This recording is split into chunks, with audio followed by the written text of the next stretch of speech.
दोस्तों, मैं अनुराग ओझा। निंदा फाजली साहब ने लिखा था कि हर आदमी में होते हैं 10-20 आदमी, जिसको भी देखना है बड़े गौर से देखना। साहब, पत्रकारिता का स्तर दिन ब दिन गिरता जा रहा है, जैसे पेड़ से आम गिरता है। साहब, मैं आपको स्पष्ट कर दूं कि ये गाली जो शब्द है ना, ये पहले गांव मोहल्ले के झगड़े में दी जाती थी, सड़कों तक गाली पहुंची, फिर ये गाली संसद में पहुंची। शायद आपको याद होगा रमेश बिदूड़ी वाला मामला। फिर ये गाली मीडिया चैनलों में पहुंच चुकी। एनडीटीवी के वरिष्ठ और शानदार पत्रकार अपने आप को कहे जाने वाले रजत शर्मा ने कांग्रेस की महिला प्रवक्ता, कांग्रेस नेता रागिनी नायक को गाली दी। साहब, महिला को गाली दी। आप देखिए तुच्छ भाषाओं का प्रयोग जिस प्रकार से इनके नेता या इनके प्रवक्ता या इनके पत्रकार आज तक करते आए हैं। कांग्रेस ने इस पर ट्वीट किया है रजत शर्मा जी, सबसे पहले महात्मा गांधी ने देश को अभय का पाठ पढ़ाया था। अभय का पाठ का मतलब समझते हैं ना, नफरत को खत्म, जो जहर वहर घोलने का काम करते हैं, इस सब के बारे में था। इसलिए हम आपकी गीदड़ भपकियों से डरे नहीं। आपको बताना चाहिए था कि आप अपने अगर आपने गाली नहीं दी तो आपने क्या कहा था, लेकिन आपने ऐसा नहीं किया। इससे ना सिर्फ आपका मुखौटा हटा है, बल्कि यह दिखता है कि आपके मन में कितना मैल और जहर है। हमने इस मामले की क्रिमिनल भी दर्ज कराई है, लेकिन सवाल NCW से भी है कि स्वतः संज्ञान लेना कब सीखेंगे। ये रागिनी नायक जी, आप बताइए साहब कि 4 जून को रिजल्ट आ रहा था, रजत शर्मा जी बौखला रहे थे क्योंकि प्रधानमंत्री नरेंद्र मोदी का स्तर दिन ब दिन गिरता जा रहा था। कांग्रेस का उसमें रुझान में बढ़त दिखा रहा था। इससे वो बौखला गए साहब और उन्होंने गालियां देना शुरू कर दिया।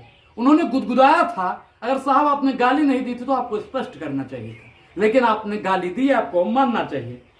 रजत शर्मा के कारण भरी प्रेस कॉन्फ्रेंस में रो पड़ी रागिनी नायक। चुल्लू भर पानी में डूब के मर जाना चाहिए रजत शर्मा को। साहब, एक औरत, एक महिला सशक्तिकरण की बात प्रधानमंत्री नरेंद्र मोदी जी भी किया करते हैं, और जिस पार्टी की आप चढ़ चमुकब करते हैं, चरण बंधन करने का काम करते हैं, वो पार्टी बेटी पढ़ाओ बेटी बचाओ की बात करती है। और आप लोग इतने गिर जाते हैं चरण बंधन करने में कि आप भूल जाते हैं अपने शब्दों की मर्यादा को भी भूल जाते हैं। आप बताइए, आपने पत्रकारिता कहां से की थी साहब? आपको पत्रकार किसने बना दिया? अश्विनी सोनी ने ट्वीट किया कि रजत शर्मा ने कांग्रेस प्रवक्ता रागिनी नायक को नेशनल टीवी पर गाली दी और इसकी परम मोदी भक्त एंकर मीनाक्षी भी चुपचाप देखती रही। हार के बाद दलाल मीडिया बौखला गया है। कांग्रेस पार्टी के रजत शर्मा पर FIR करनी चाहिए। रजत शर्मा साहब, एक समय पर मैं भी इनको देखता था, मैं भी इनको इनकी आपकी अदालत, आज की अदालतें बहुत चलाते थे, लेकिन अब आपकी अदालत में साहब इनको इंसाफ मिलेगा या इनको सजा मिलेगी, यह भी जानना साहब बहुत ही जरूरी है।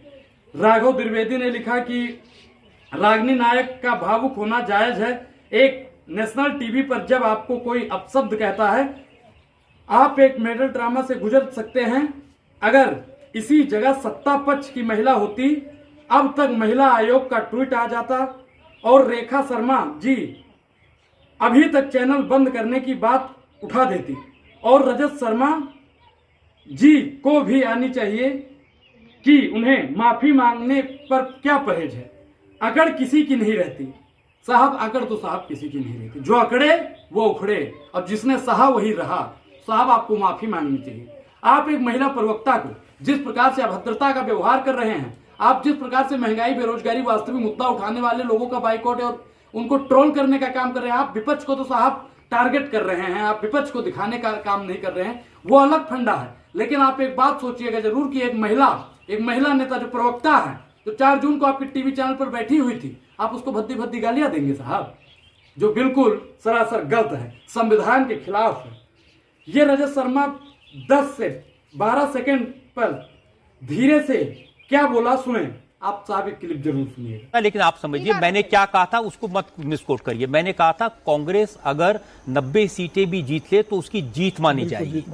नरेंद्र मोदी, ये दर्शक देख रहे हैं, आपने कहा था कोई बड़ी बात नहीं है, मैं सुन रही थी आधे घंटे से। चलिए, रजत शर्मा ने कांग्रेस प्रवक्ता रागिनी नायक को नेशनल टीवी पर गाली दी और इसकी परम भक्त जो है एंकर है मीनाक्षी भी चुपचाप देखती रही। हार के डर से बौखला रही है भारतीय जनता पार्टी की मीडिया। साहब ये जितनी भी मीडिया है, ये अरुण जेटली का चैनल है ना साहब, क्या प्रधानमंत्री नरेंद्र मोदी को भी ट्वीट करना चाहिए कि नहीं? महिला आयोग का इस पर बयान आना चाहिए कि नहीं? लेकिन एक का भी नहीं आ रहा है साहब। रजत शर्मा की बेशर्मी का जवाब रजत शर्मा को जरूर मिलना चाहिए। रागिनी नायक के आंसू बर्बाद नहीं जाएंगे, हम लोग उनके साथ में खड़े हैं। ANIL ने लिखा कि रजत शर्मा ने जो किया उसे नीचता कहते हैं। शर्मा जी की इसकी मजम्मत की जाए वो कम है, मतलब उनकी जितनी भी निंदा की जाए उतनी कम है साहब। रागिनी नायक जी, अब जो आप कर रही हैं वो काम बीजेपी की महिला नेता पिछले 10 साल से साहब के आदेश पर करती आ रही हैं। ये काम बीजेपी की महिला नेताओं का है। कांग्रेस वालों से तो देश की जनता ऐसे अभिनय की उम्मीद नहीं करती। बाकी शर्मा जी इस लानत से पूरा देश कर रहा है। दीपक खत्री ने लिखा कि मैं अपनी बहन रागिनी नायक के साथ खड़ा हूं। रजत शर्मा, तुम निहायत घटिया इंसान हो। साथ ही इंडिया टीवी से कहना चाहता हूं कि रजत शर्मा के खिलाफ कार्रवाई करें और उन्हें बाहर का रास्ता दिखाएं। साहब आप सोचिएगा जरूर कि जो जितना घटिया कर्म करे उसे उतनी ही घटिया सजा मिलनी चाहिए, क्योंकि अगर देश की बेटियों पर उंगली उठेगी तो उस उंगली को तोड़ देना चाहिए। सुप्रिया श्रीनेत जी ने कहा कि हद कर दी।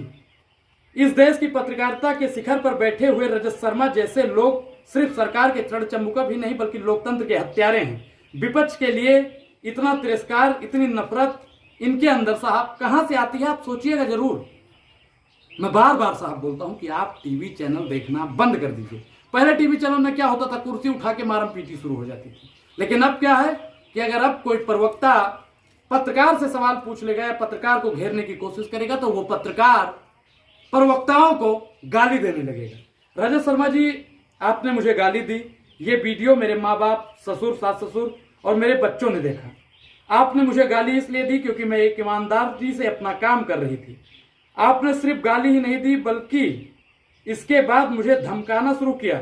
आपको लगता है कि हम डरने और धमक जाएंगे? साहब नहीं, क्योंकि हम लोग महात्मा गांधी को मानने वाले हैं। महात्मा गांधी ने हमें अभय का पाठ पढ़ाया।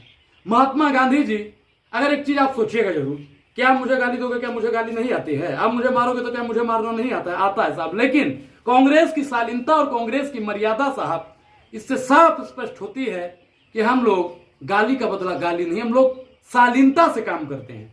हम लोग देश की मोहब्बत और भाईचारा और अमन की बात लेकर चलते हैं। और जिस प्रकार से राहुल गांधी जी बार बार कहते हैं कि डरो मत, मोहब्बत करो, तो हम लोग मोहब्बत का पाठ पढ़ाते हैं। हम लोग मोहब्बत की बात करते हैं, शांति, अमन और भाईचारे की बात करते हैं। लेकिन जो टीवी चैनल पर प्रवक्ता बनकर बैठ गया है, वो चाहे साहब का प्रवक्ता हो या चैनल का प्रवक्ता ही उनको कहिए साहब, उनको पत्रकार कहने का कोई अधिकार भी नहीं है। वो पत्रकार नहीं है। पत्रकार जो लोकतंत्र का चौथा स्तंभ होता है।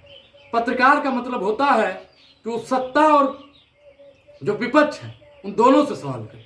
लेकिन आज का जो पत्रकार है, अटल बिहारी वाजपेयी साहब ने कहा था कि पत्रकार को हमेशा सत्ता पक्ष से सवाल पूछना चाहिए। जहां तक मुझे पता है कि पत्रकार का यही मतलब होता है कि सत्ता पक्ष से सवाल पूछे। लेकिन आज का जो पत्रकार है वो साहब का प्रवक्ता बनकर बैठ गया है, चरण चमुकम करने लगा है। साहब आप बताइए, रजत शर्मा जी, आपसे भी मेरा एक सवाल है, क्या आप अपने घर में भी ऐसे ही भाषा का प्रयोग करते हैं? आप अपनी माँ, बहन, बेटी और माँ से भी ऐसे बात करते हैं? आप अपनी पत्नी से भी ऐसे ही बात करते हैं? आप अपने घर में क्या माँ बहन की गालियों से ही शुरुआत करते हैं? साहब सवाल तो बहुत है। आप लोग रजत शर्मा के बयान से क्या सोचते हैं? आप लोगों के हिसाब से रजत शर्मा को क्या सजा मिलनी चाहिए?